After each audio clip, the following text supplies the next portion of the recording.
Sekretaris Fraksi PKS DPRD DKI Jakarta, Muhammad Taufik Zulkifli, menanggapi soal pernyataan perusahaan jasa desain dan konsultasi asal Inggris Buro Happold. Buro menyebut desain Jakarta International Stadium tidak sesuai dengan panduan mereka.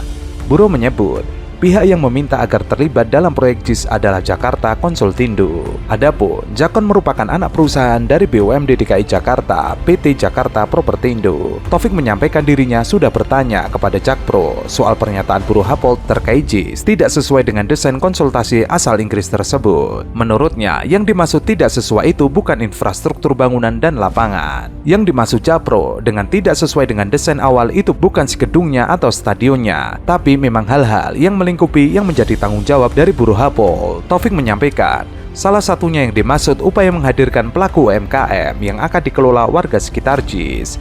Ia bilang, hal itu masih dalam tahap persiapan Jakpro selaku BUMD yang bertugas sebagai pengelola JIS. Dari awal perencanaan, kami sudah mengacu kepada standar FIFA karena di situ banyak sekali requirement dan juga rekomendasi yang mengatur detail by detail, tidak hanya di lapangan aja tapi semua fasilitas dan termasuk satu kawasan di Jakarta International Stadium.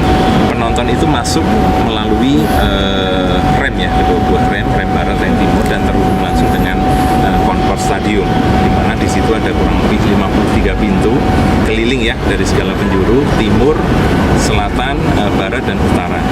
Kami sudah mendesain itu juga sesuai dengan ketentuan karena pada saat merancang kan kami pakai pedoman atau guideline dari FIFA ya, dari tim ahli bangunan gedung di DKI itu juga diuji jumlah pintu-pintunya, kemudian konfigurasi penempatan bangku atau bench untuk pemainnya, jumlah lorong-lorong untuk situasi tanggap darurat itu benar-benar sudah di challenge sebelumnya ya. Jadi sebelum stadion ini jadi itu standar akan safety atau keamanan ini sangat-sangat kami perhatikan. Kita menggunakan jenis rumput hybrid, ini juga pertama kali di Indonesia. Ini perpaduan antara rumput sintetis dengan rumput alami, di mana persentasenya atau komposisi ini 95% rumput alami, 5%-nya rumput sintetis. Kenapa pakai hybrid? Karena ini juga rekomendasi FIFA, karena memiliki sejumlah kelebihan, di antara yang pertama durability-nya, memiliki ketahanan yang jauh lebih baik dari rumput alami. Jawaban dari Jakpro memang itu belum selesai, karena ini sekarang masih ke intinya, yaitu dia sebagai stadion. Tapi kemudian tentang bagaimana interaksi dengan masyarakat sekitar, itu memang akan dikerjakan. Ya, ketika sepak bolanya mau main, yang ramai justru bukan sepak bolanya, yang ramai politisasinya. Padahal kita berharap bahwa Piala Dunia U17 nanti bisa kita gelar dengan senyata-nyatanya. Jangan sampai kasusnya seperti Piala Dunia U20, sudah injury time, mau di kick off fluidnya mau dibunyikan, tiba-tiba dibatalkan sendiri oleh Indonesia. Nah, ini akan ada indikasi ke arah sana, apalagi kemudian segala sesuatu terus diseret ke ranah politik. Khawatir jangan sampai kita jatuh dua kali di lubang yang sama. Ya, politisasi bisa saja mereka menganggap bahwa tidak ada politisasi, tapi kemudian yang digunakan sampai kemudian pernyataan-pernyataan yang disampaikan ini kan mengarah pada akhirnya ke politik. Ada yang tersinggung. Karena kenapa ada yang tersinggung sih wajar, karena memang tahunnya ada tahun politik.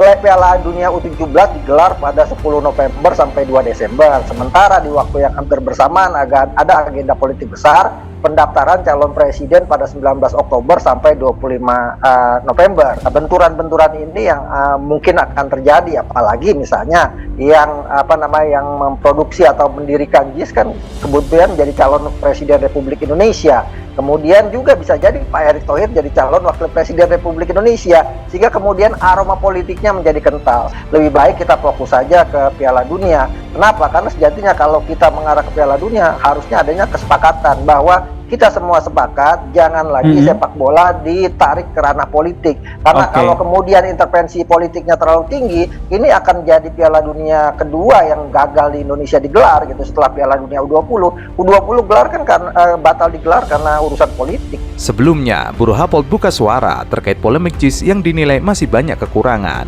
sehingga perlu diperbaiki.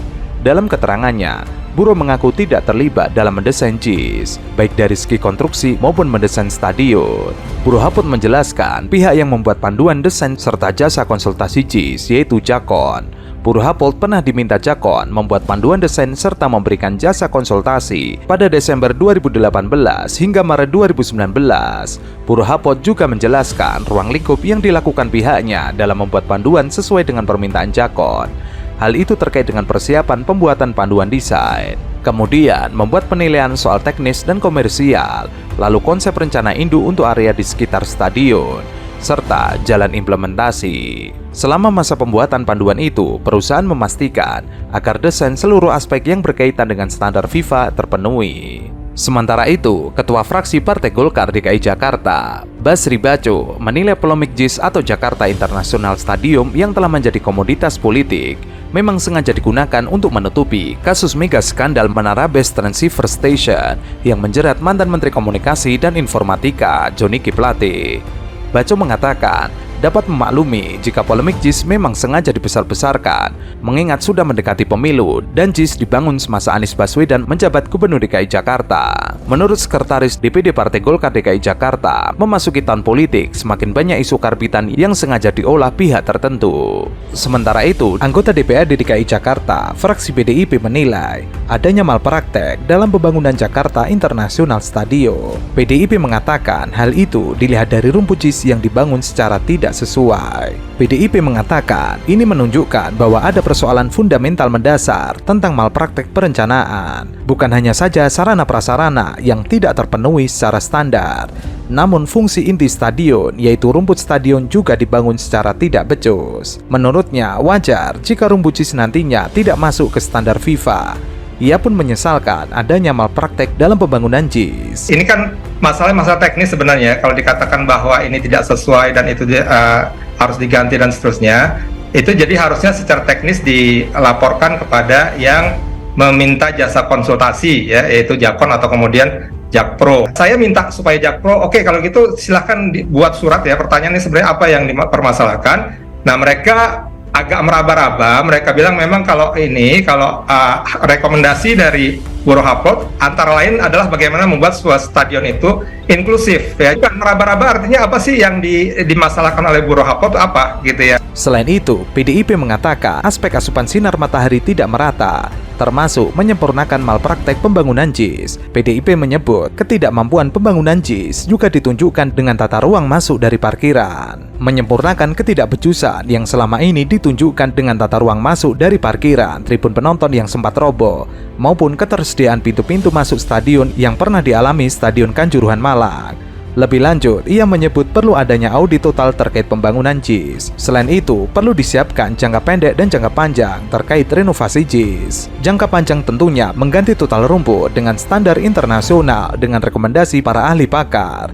Jangka pendeknya harus ada strategi aksi gerak cepat seperti memutasikan ketersediaan rumput lapangan golf yang ada ke Stadion JIS.